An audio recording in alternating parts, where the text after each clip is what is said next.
আজকের ভিডিওতে কিছু তিক্ত সত্যতা তুলে ধরবো, একই সাথে কিছুটা দিক নির্দেশনামূলক ভিডিও হইতে চলছে এটা।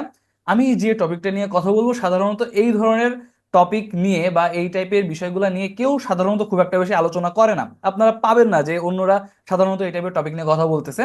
সো যারা নতুন ফ্রিল্যান্সার আছেন তাদের জন্য এই টপিকটা অবশ্যই important. At the same time যারা অলরেডি ফ্রিল্যান্সিং করতেছেন বা এখন ফ্রিল্যান্সিং করে মোটামুটি বেশ ভালো কিছু করতেছেন, তাদের জন্য টপিকটা ইম্পর্টেন্ট।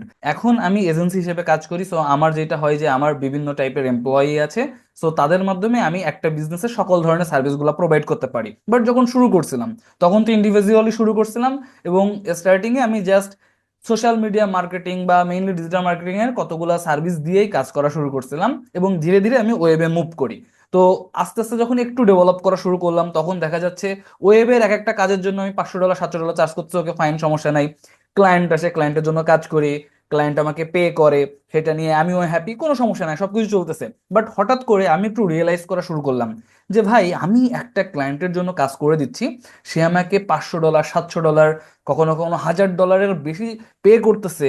এত বড় বড় অ্যামাউন্ট পে করতেছে, কেন করতেছে একটা একটু ওয়েবসাইটের জন্য এত বড় amount? At the same time আমি যখন এসইও করতেছি তখন আবার আমরা মান্থলি একটা পেমেন্ট নিচ্ছি, এবং বেশ লম্বা সময় ধরে 6 মাস 8 মাসের একটা পেমেন্টের মাধ্যমে আমরা একটা চুক্তিবদ্ধ টাইপের এগ্রিমেন্টের মাধ্যমে একটা রেগুলার স্যালারির মতো করে আর কি আমরা পেমেন্ট নিচ্ছি। সো এত টাকা ক্লায়েন্ট কেন ঢালতেছে? সো এই বিষয়টা যখন মাথায় একটু নাড়া দিয়ে উঠলো, তখন যেটা করা শুরু করলাম, এই টপিকগুলো নিয়ে একটু নাড়াচাড়া করা শুরু করলাম। এবং এই বিষয়গুলো নিয়ে যখন রিসার্চ করতেছি, ধীরে ধীরে আমার চোখ ছানা বড়া হয়ে যাওয়ার মতো অবস্থা। তার কারণ হলো, এই যে ধরেন এক একটা যে ওয়েবসাইট গুলা রেডি হচ্ছে এবং সেখানে ধরেন কন্টেন্ট করে এসইও করে যদি ওয়েবসাইটের কতগুলা কন্টেন্ট র্যাঙ্ক করে। সো আমি যেটা দেখলাম যে একটা একটা ভালো ওয়েবসাইট যদি মোটামুটি ভালো কন্টেন্টের উপরে যদি র্যাঙ্ক করানো যায় বেশ ভালো কিওয়ার্ডের উপরে, তাহলে সেই ওয়েবসাইট থেকেই বেশ প্রতি মাসে লাখ টাকা আর্ন করা পসিবল। খুবই সত্য কথা। এবং আপনারা যদি ব্লগিং নিয়ে একটু নাড়াচাড়া করে দেখেন, এটা আমি জাস্ট ব্লগিং এর কথা বলতেছি, একটা ওয়েবসাইটে জাস্ট ব্লগিং নিয়ে। এবং পরবর্তীতে আমি ভাবলাম যে ওকে ফাইন, আমি যেহেতু ওয়েবসাইট বানাচ্ছি, আমি যেহেতু রাইটিং করতে পারি, আমি যেহেতু মার্কেটিং করি, সো আমি একটু ট্রাই করে দেখি না। দেন আমি নিজে ব্লগিং ওয়েবসাইট করা শুরু করলাম, এবং কয়েক মাস যাইতে যাইতে দেখি হ্যাঁ, ট্রু, আসলেই হচ্ছে, এবং অ্যামাউন্ট গুলাও বেশ ভালো হয়, এবং এই অ্যামাউন্ট গুলা গ্রো করতে করতে অনেক বড় বড় অ্যামাউন্ট জেনারেট করা সম্ভব, এবং পুরোটাই passive income. Not only that, আপনি যদি চান তাহলে একটা ওয়েবসাইটটাকে বিভিন্নভাবে অ্যাক্টিভ ইনকাম তৈরি করাও জাস্ট এক একটা তুলির ব্যাপার। সো এইবার আমি আস্তে আস্তে বুঝতে পারলাম যে কেন এক একটা ক্লায়েন্ট আমাদেরকে এত বড় বড় অ্যামাউন্ট পে করে। জাস্ট একটা ওয়েবসাইটে ব্লগিং এর কথা বলছি। এইবার ব্লগিং এর মাধ্যমে অ্যাডসেন্স এর মাধ্যমে আর্ন করা যায়। অ্যাডসেন্স এর পাশাপাশি চাইলে আপনি অ্যাফিলিয়েট করতে পারেন, সেখান থেকে আর্নিং আরো বাড়ে। চাইলে আপনি নিউজ লেটার টাইপের জিনিসপত্র সেল করতে পারেন, সেখান থেকে আর্নিং বাড়ে। চাইলে আপনি ইবুক টাইপের জিনিসপত্র সেল করতে পারেন, সেখান থেকে আর্নিং বাড়ে। চাইলে আপনি বিভিন্নভাবে বিভিন্ন প্রোডাক্ট বা সার্ভিস সেল করতে পারেন, আরো ইনকাম বাড়ে। সো পুরা একটা বিজনেস দাঁড় করানো সম্ভব জাস্ট এই ওয়েবসাইট, জাস্ট এই মার্কেটিং, এই নলেজ গুলা দিয়েই। সো আস্তে আস্তে বোঝার চেষ্টা করলাম বা বুঝতে পারলাম যে ভাই, কাহিনী তো আসলে অনেক বড়। আমরা ক্লায়েন্টের জন্য কাজ করে হয়তো বা আমি $1000 $2000 পাচ্ছি, আমি মনে করতেছি ভাই আমি তো বিশাল বড় কিছু করে ফেললাম।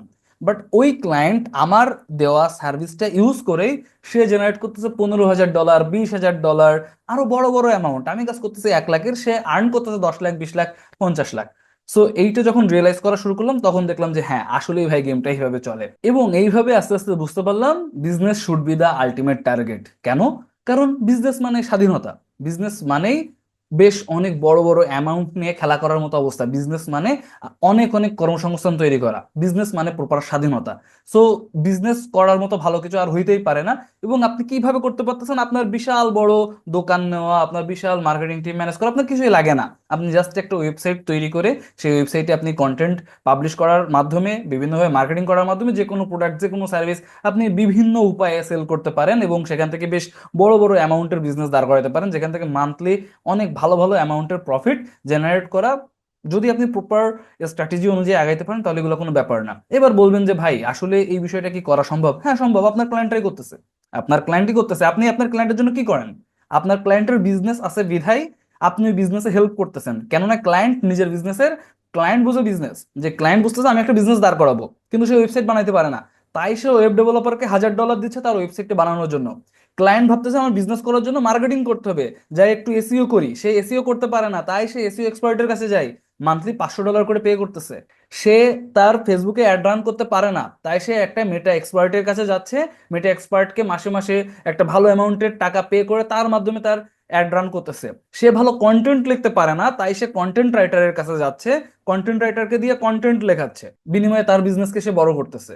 সো আলটিমেটলি প্রত্যেকটা ফ্রিল্যান্সার সবাই মিলে একটা বিজনেসকে গ্রো করতে হেল্প করে, এবং ক্লায়েন্ট আলটিমেটলি তার জন্য এই বিজনেসটা গ্রো করতেছে। ক্লায়েন্টের আছে টাকা, আমাদের আছে এক্সপিরিয়েন্স, এই দুইয়ের মিশ্রণে ক্লায়েন্ট নিজে লাভবান হচ্ছে, আমরাও লাভবান হচ্ছি, ফাইন।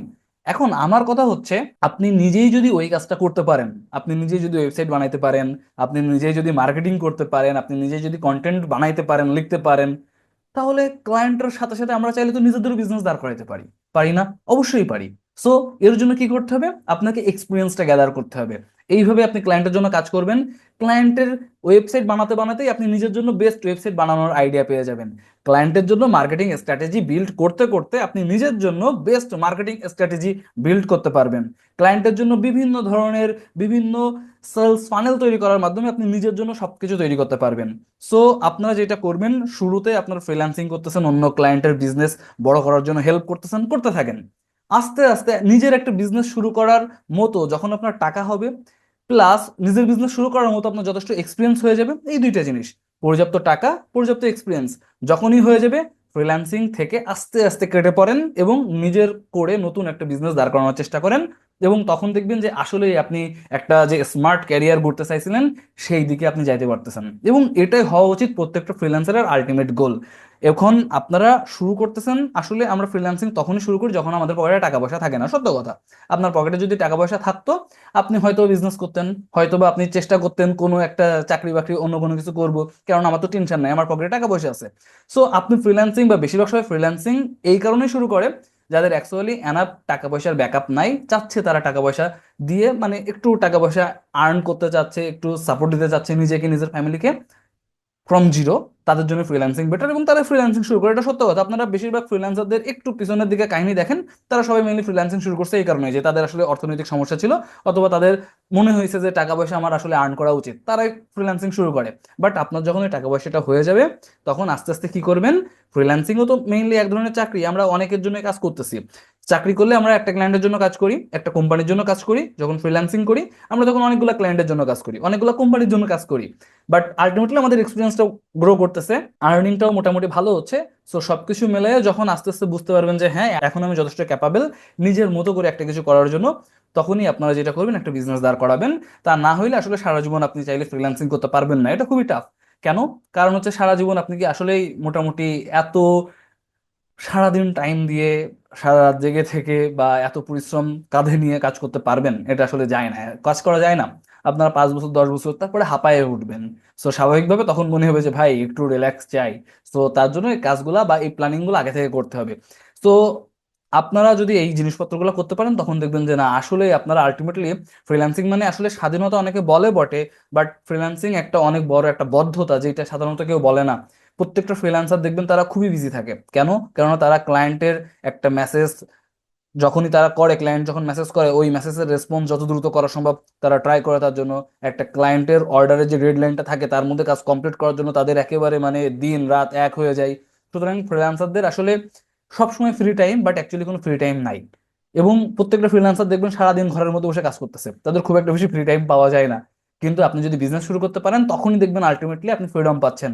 কারণ আপনি তখন একটা ডেভেলপারকে রেখে দিলেন, তাকে পে করলেন, সে আপনার জন্য কাজ করে দিবে, একটা মার্কেটার রেখে দিলেন, সে আপনার জন্য কাজ করে দিবে, আপনি জাস্ট ম্যানেজমেন্ট রোল প্লে করতে পারবেন এবং নিজের জীবনটাকে উপভোগ করতে পারবেন। তবে এগুলো আসবে আস্তে আস্তে। শুরু থেকে আপনারা যদি প্ল্যানিং করে আগাইতে পারেন, তাহলে দেখবেন যে হ্যাঁ এই পর্যন্ত যাওয়া সম্ভব, আদারওয়াইজ না। এবং এইগুলাই যদি করতে পারেন, তাহলেই আপনি একটা স্মার্ট ক্যারিয়ার দাঁড় করাইতে পারবেন।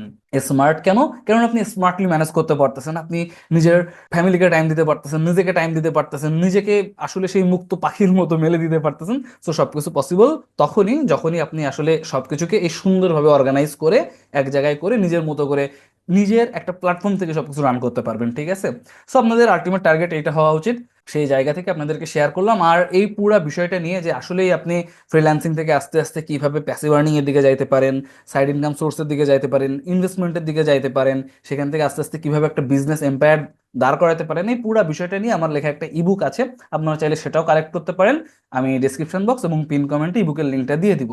ভালো থাকবেন সবাই। আপনাদের যদি অন্য কোনো কোশ্চেন থেকে থাকে এই সংক্রান্ত বিভিন্ন জিনিসপত্র নিয়ে জানার জন্য, অবশ্যই কমেন্ট বক্সে জিজ্ঞাসা করবেন। আর একটা বিষয়, ব্লগিং নিয়ে কিভাবে কি কাজ করতে হয় এগুলো নিয়ে পরের আর একটা ভিডিওতে আমি পুরো বিষয়টা একটু ইন ডেপথ দেখানোর চেষ্টা করব, যেখানে আপনারা পুরো জিনিসটা পেয়ে যাবেন।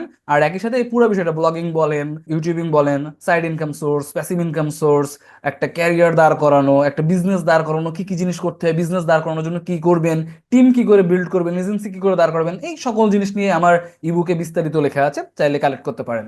ভালো থাকবেন সবাই, দেখা হচ্ছে পরবর্তী কোনো ভিডিওতে। টাটা।